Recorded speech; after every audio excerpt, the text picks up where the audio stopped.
Hey everybody, and welcome back to Pokemon FireRed, doing a randomized Nuzlocke.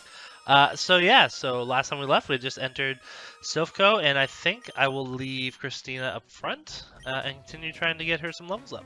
So cool, right away. As you'll notice, again, I think I did this with the underground place as well. Even though there's like, I think this place that has a teleport? I think maybe it is, or maybe this. Anyways, you'll see that what I like to do with all of these is eruption. I always like to just like go very methodically, like to each room, one by one. Mostly just because I like to make sure that I've explored everything and seen everything. Hop it. Oh, no, it's perfect because this should be like a grass type, right? Yeah, which means flame wheel. Oh yeah, wow, these guys are all like mid-20s. I should have. I should have come here first before I did fuchsia. Frankly, I probably could have saved a little bit of grinding, but that's fine. Ooh. Okay. So he'll probably have ice beam, psychic, outrage. I'm gonna leave Christina out there, because I have faith that Christina can handle a legendary. Especially level 25. Ooh, Bite should be super powerful, but I'm actually going to use Eruption. Because it should be just straight up it's just a very powerful move when I'm at full health. And I'd like to get Latias down as quickly as possible. Not very effective. Lovely. Okay, don't do a lot. It's fine. So Bite should be super powerful. Perfect. Beautiful. Look at you, Christina, out here taking down legendaries that are admittedly 11 levels lower than you, but still, doing work. Alright, yeah, Machop. Let's switch up. Nizzy can take care of this. Yeah, so the last few episodes, I know I've been going off on a little bit of history tangents, which, I think I probably introduced this at some point in an earlier episode, but I did get my degree in history. I studied specifically Chinese history. And I currently work on a show that does a lot of historical research, so I love history. I know... Ooh, Mighty Yana. So Mighty Yana, I believe, is a dark type.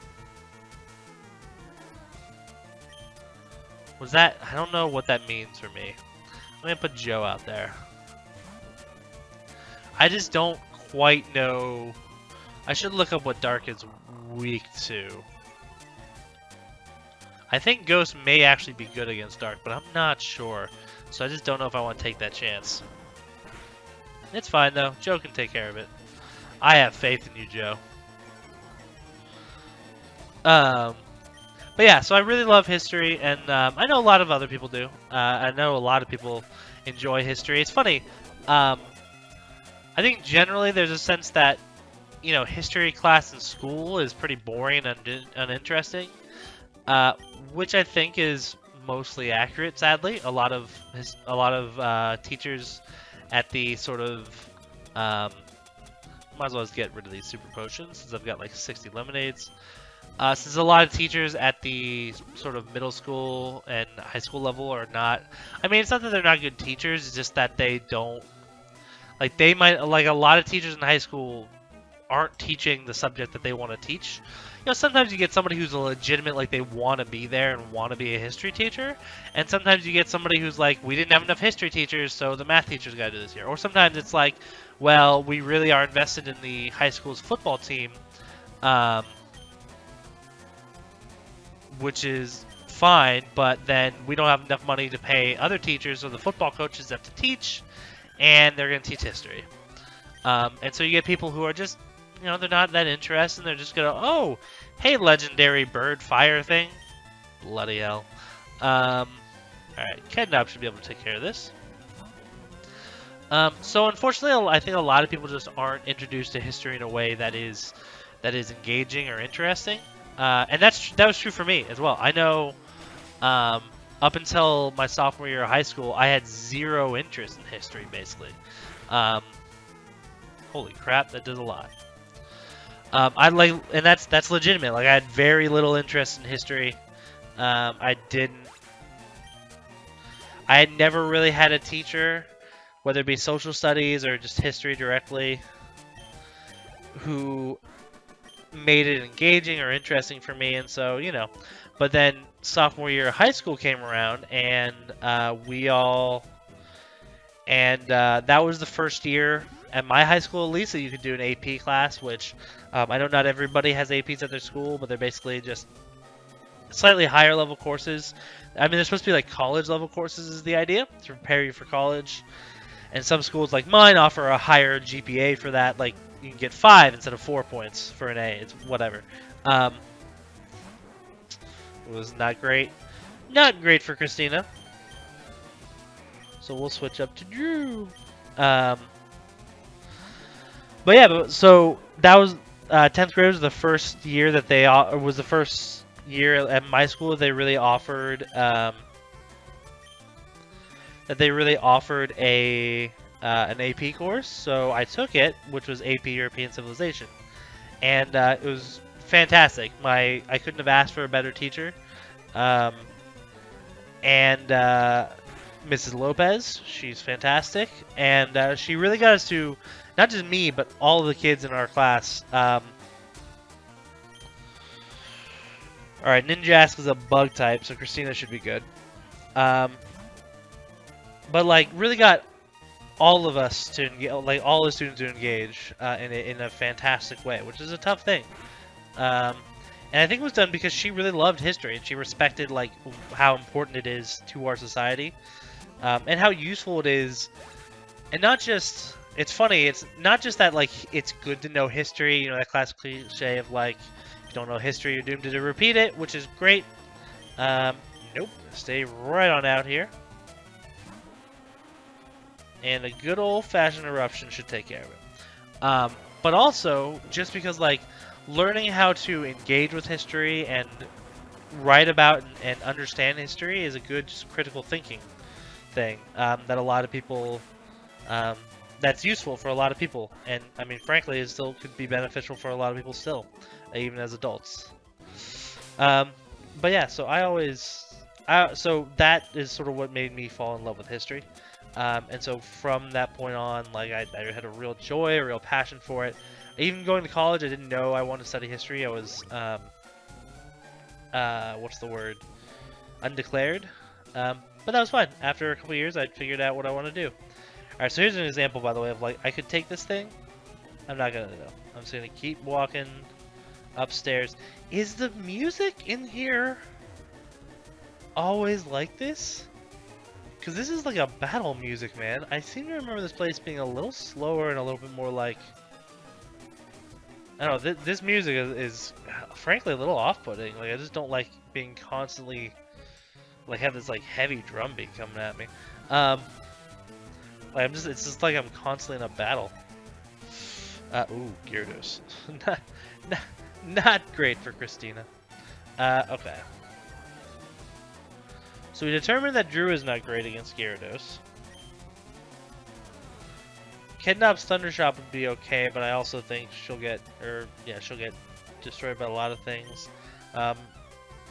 Absorb wasn't great, although I think Joe eventually took care of it.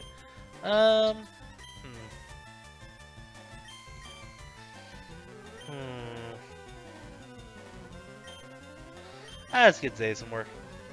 It's fine. Ooh, water type. That looks gross. Alright. Dragon Claw. But yeah, so I think that's the thing about history, is it tends to take some time for people to get engaged, or the right teacher, or, you know, whatever happens to be. Hey, Zay's up to 44. Always a good level up for Zay. Spinda. Is Spinda psychic or fighting, or I'm gonna put Nizzy out there and see how this goes. Hopefully not psychic. That would be disastrous. I think Spinda's like a normal type though, right? Let's try to poison it. Worked. Been getting good luck on those poisons recently, which is terrifying. And this is gonna turn into something different. Poison type. Okay, well. Now it should be affected by my ghost moves though, so that's a plus. But it's just strong against poison. It's fine. This should turn it into ghost. Or no, what normal? Ooh, interesting. So I think that does mean if I use Astonish, it's unaffected? Right, yeah, that's fine. What's Swagger do? Doesn't this confuse me? Yep. Oh, this is gonna be... Oh! Ooh, that's so frustrating. Because, like, my attack's not gonna work. Okay, here's what I'm gonna do. I'm gonna do this. I did this last time. Where I use a healing ability to heal somebody else randomly. That I'm not planning on using for this battle. Just so I didn't have to, like, do this crap. I mean, I guess that kind of a turn would be the time to use, like, an X special or an X defense or something like that. Skitty. I think also normal type, right? Oh, not what I wanted to do. I think so. Oh, am I still confused? I might still be confused, actually. Which is stupid of me, yeah. Well, you know, sometimes I don't always have to be smart, people. In fact, I'm often not. But yeah, just saying about history. So that's, you know, that's sort of where my first enjoyment of history came from that teacher, and all the stuff we learned in that class. I still remember a lot from that class, frankly, because she was so good. And then, of course, you know, I just kept doing it, and so now I currently love it. And I think the thing is, I think a lot of people really enjoy history, especially as they get older. Like, you know, because a lot of people just sort of eventually. How many people, like, I know so many people who are just like, oh, I love history.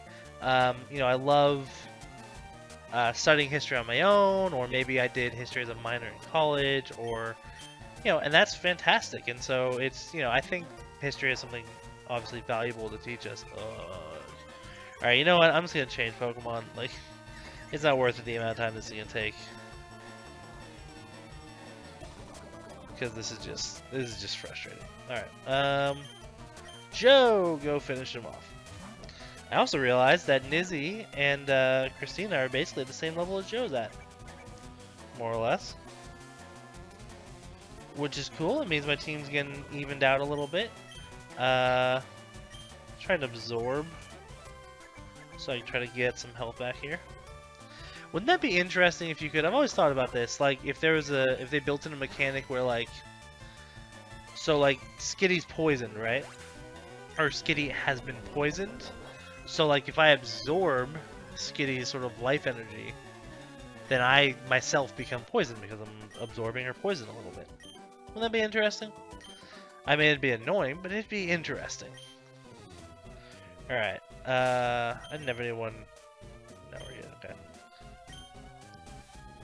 Okay. You're just a person? Alright, cool. Anything over here? Just some potted plants. And just some more potted plants. And a teleport pad, obviously. I can't get through there. And more potted plants. Great! And upstairs we keep going. Seriously though, this music, I swear to God, this is not the normal music of Silphco. But I don't know why that would be. I mean, not that I'm using a ROM, I'm definitely not doing that at all. Says the guy who people have probably noticed my mouse cursor in some prior installments. Sharpedo is like dark water. Anyways, Drew should be fine.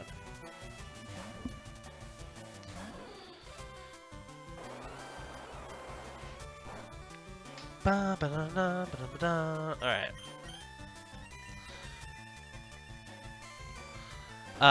So I hope everyone's day is going well today, by the way. I know mine is going pretty well. My sister got some really great news, which is cool. I actually haven't Rayquaza. I always forget what a Rayquaza is. And so I'm always going to play it safe. Isn't it? Is it? What the hell is this thing? Oh yeah, it's this weird ass motherfucker. What is... Okay, hold on. I want to take a second and look at this thing. Oh, excuse me, I might have just burped into the mic, which I apologize to everybody if I did that. Sometimes you're just not thinking. But seriously, look at this thing. It is...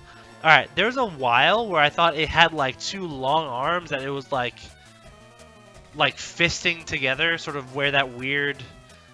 or that weird, like, brown and red thing is around its... what I now realize is its body, because I see its little T-Rex arms up halfway up its butt. So it looks like sort of like a long snake thing with some weird plane pieces on it. That's strange. Anyways, let's kill it with fire. I'm taking a chance that it's a dragon type. It is. It probably is. I think I did this before with Zay. Also, sorry about that drinking of the water there. Again, should have just covered the mic like a normal person, but whatever. Alright, Gorbis is definitely water, so you can send Drew right back out there. But yeah, my sister's got some good news. It's great. She is, I don't know how much I've talked about her on this, but she is an astrophysicist, which is awesome. And so that means that she is easily the smartest person. I mean, frankly, I'll just put this out there. She's not the smartest person in my family. She's probably the smartest person in anybody's family. Because she's a damn astrophysicist. I mean, except for the DeGrasse Tyson family. She is almost certainly the smartest person around, right? And frankly, I like Neil deGrasse Tyson. But I'd take my sister over Neil. Let's be honest.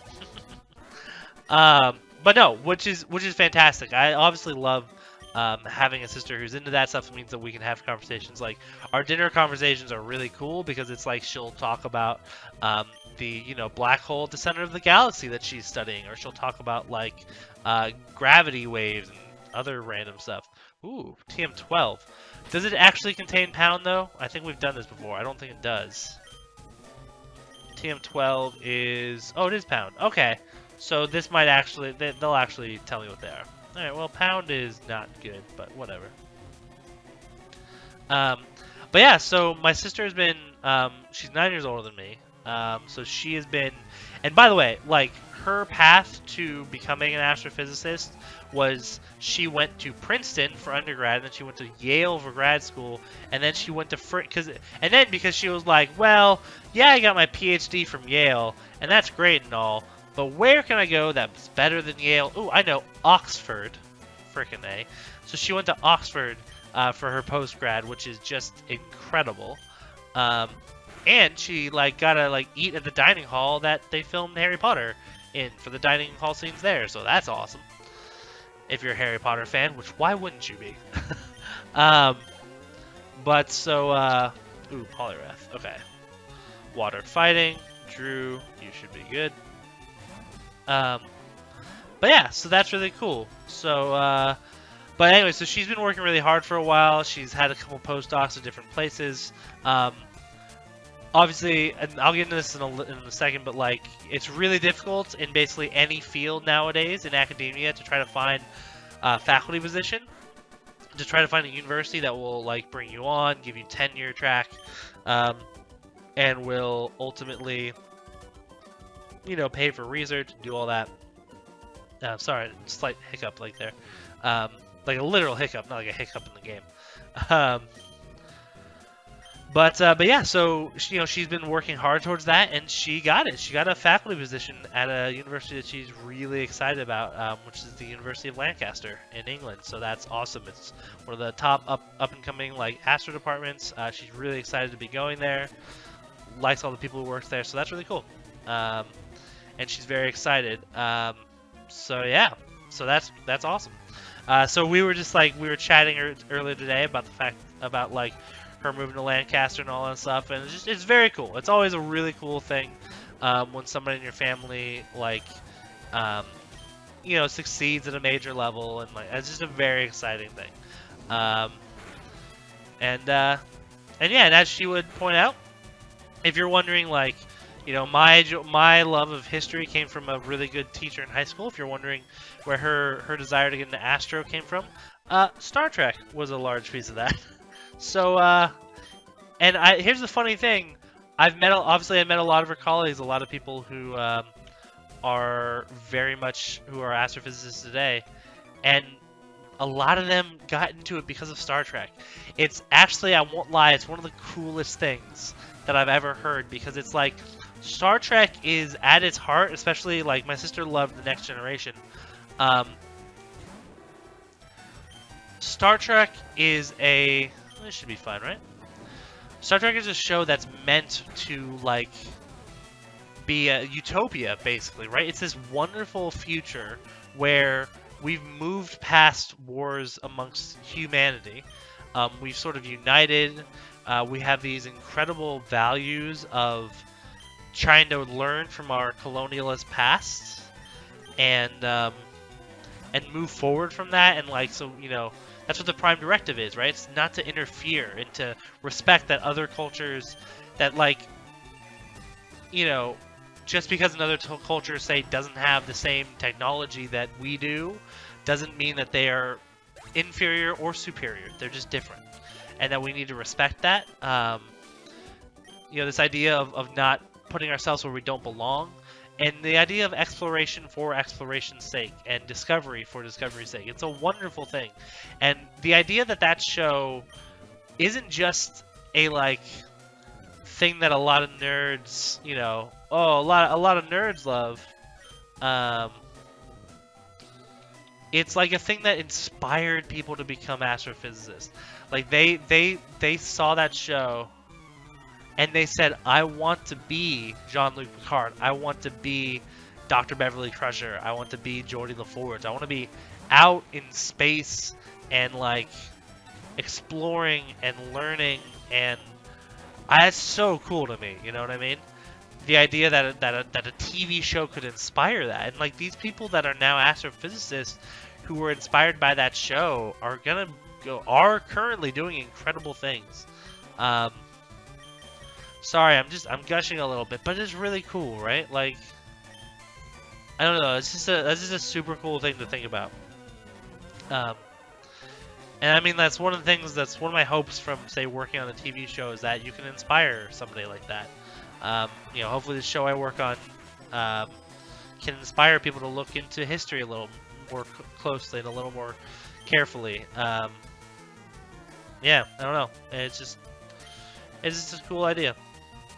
But yeah, so that's exciting. So obviously it's cool that my sister got a faculty position. She's going to be doing a lot of great work in the future. And like I said, she's still doing incredible work. And also, here I'll actually give some of her work a plug. Lugia. Isn't that a legendary? Isn't this that legendary from like one of the Pokemon movies? Zay saved me.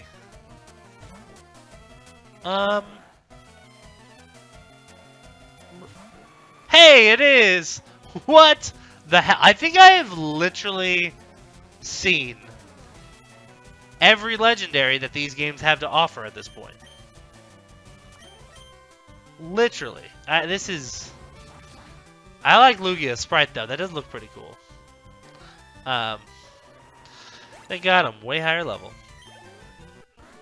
But yeah, what was I gonna say? Oh yeah, so my sister worked on this project for a long time. That's called Galaxy Zoo, which is basically the idea behind it is it's a way to.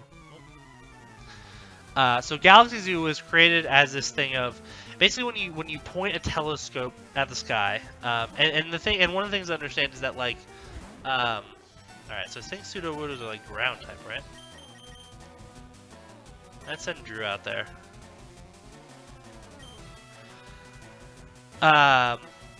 Like telescopes, even like the telescopes that like, please be okay.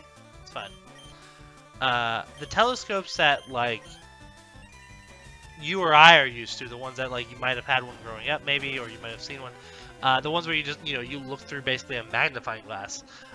It's very different from the telescopes obviously they use today. Things like the Hubble, things like the Keck telescope, which is, I can't remember if that's the one in Hawaii or the one in Arizona. I think it's the one in Hawaii.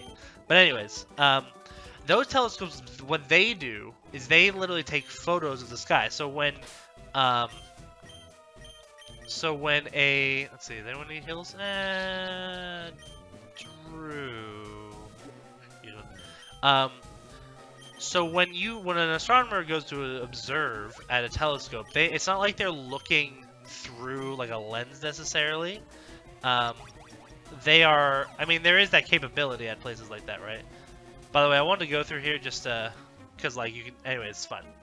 I'll explain it in a second. But anyways, like what they're doing is they're looking at the data that it's sending back, right? All right.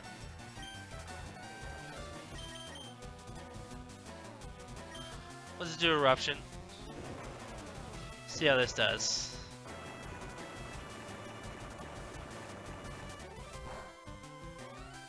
Yeah, great. Not very effective though, but it's okay. Christina's a powerhouse now. Yanma. I think it's a dragonfly thing, right? Yeah, cool. So it means bugs. That means Christina burn. But yeah, so astronomers, they're usually, they'll stay up all night and they'll sort of look at the data coming in, and they point the telescope where they want to do. But so what that means is, in general, what they're getting is you get back like this picture of like a very small portion of the sky, right? But there's all this stuff in it, ranging from stars, galaxies, black holes, nebulas. I mean, like there's a ton of stuff that's there, and it can be difficult to parse through, right? Because a lot of the stuff, like I know we've all seen like cool like pictures or whatnot of like galaxies and nebulas and stuff, but a lot of those are not actually what. Well, we don't know. Like they might be what those actually look like, but a lot of them are kind of artist interpretations, and they're based off a lot of scientific fact, right? Like the Horsehead Nebula is a famous one, where it's like all the different colors is not really something that a telescope, I think, will show you.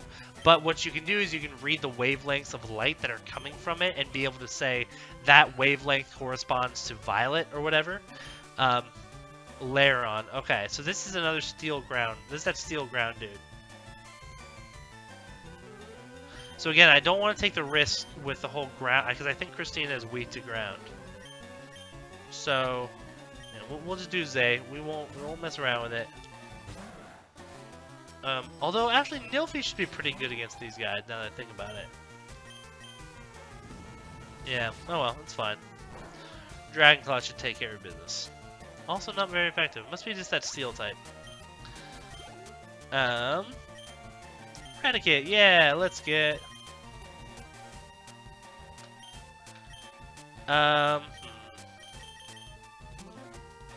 Let's get Kidnap out there. Let's get him some work. Or her some work, sorry. But yeah, so. But anyway, so like a lot of times, like so my sister tends to study, like look at galaxies that are far away. Again, she really focuses on studying the black holes that are at the center of galaxies. But in order to do that, she has to look at galaxies that are far away. And so you get these little pictures, and it can be really tough sometimes to go through and figure out what everything that you're looking at is. Like, is this point of light, is that a star? Is that a galaxy? And while somebody who's trained is to know what they look like and sort of their characteristics can do it, telescopes after one observation will have sometimes, I mean, thousands of photos of distinct images of the sky to look through. And so it can be really challenging for one person to try to go through all that data. So the obvious solution, and people have tried this, is to item. Oh, this is the important item that I needed. Great. And I've already fought you, I believe. Okay. But the problem is that programs have a hard time distinguishing between like, stars and let's just go immediately here. Between like stars and galaxies and often like say bad pixels is a thing. Okay, so that should actually be refresh. What does refresh do again? Refresh. Self-healing move. Oh, that's right. That's not terrible. Would love to get some rare candies, maybe. Great.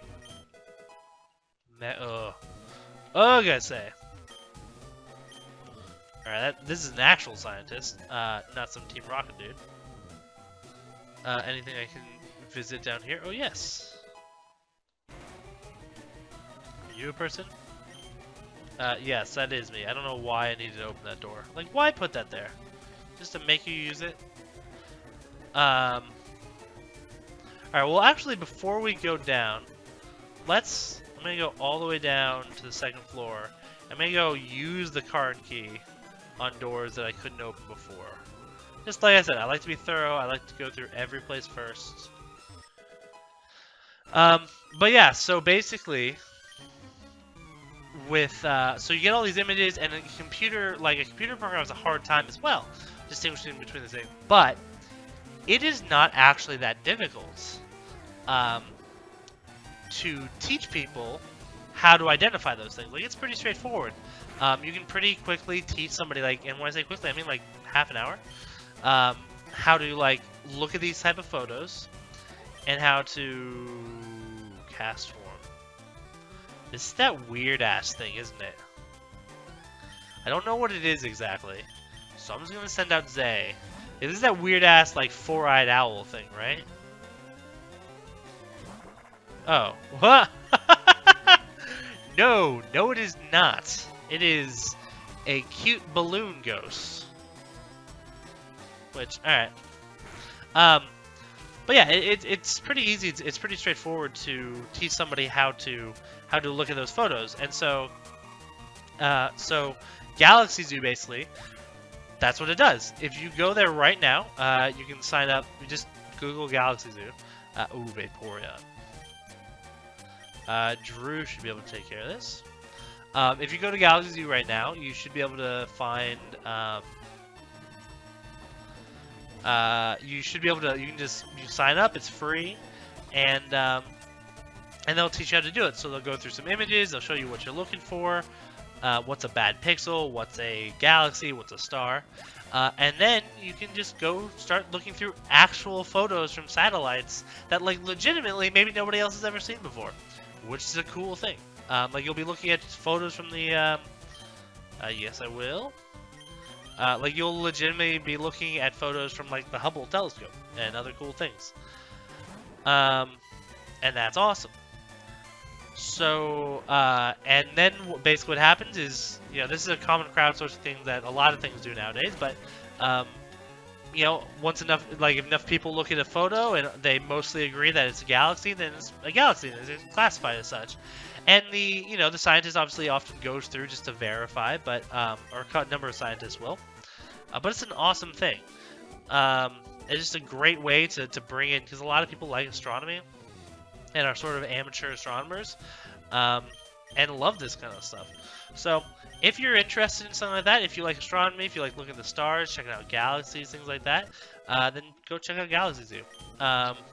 And there is... yes? Is this actually Thunderwave?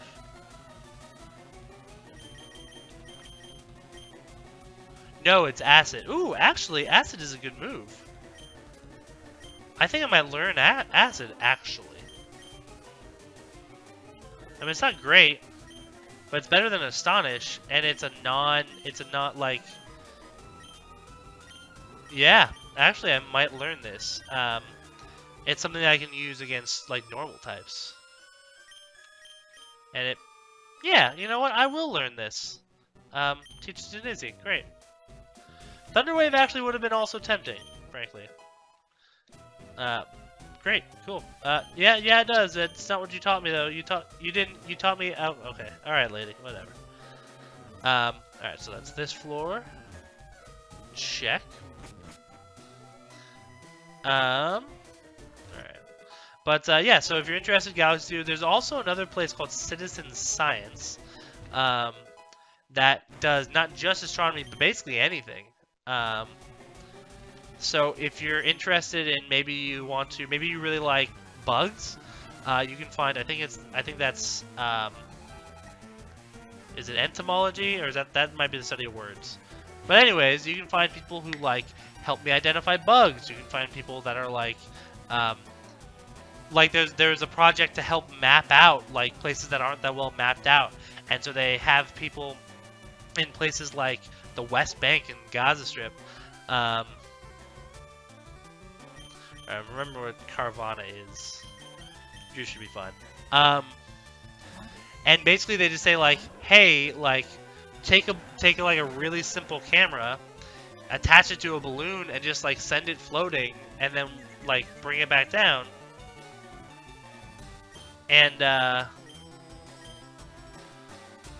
hopefully ideally when you do, you'll send us sort of a sky picture of what the streets look like, so we can map it out. Like, it's just a cool thing. So there's lots of ways that you can help. A lot of different scientists, stuff like that. And wait, pedal dance causes rough skin to tick? Whatever. All right. Christina should be good here. So yeah. So if that's something you're interested in, I highly suggest that. Again, citizen science. I think if you just type in citizen science, you should be able to look it up. But there should also be, if you go to Galaxy Zoo, there should be a link there as well, I do believe. So, yeah, both really cool things if you want to get involved in like science stuff and well, be a citizen science. That is why that word is there. All right, synthesis. Get out of here. Yeah, and I am just realizing this episode has gone a little long, because I was so busy talking. Is rock really strong against me? It is. So am I also weak to ground, or is it just rock? I don't know the answer to that. But either way, it's fine. I survived. We're good. Christina doing work. And Scientist Jose was defeated. So cool stuff, everybody. So we're almost done with Silkscope. The next episode we should be able to finish it up. And yeah, and then we can move on to the Saffron Gym. So thanks everybody for hanging out and watching. And yeah, as always, I don't mention this a lot, but if you do like this, that's awesome. I really appreciate it. You can subscribe if you want. That's cool. Definitely comment though. I love comments. So yeah, so cool. Thank you everybody, and have a good one. Bye.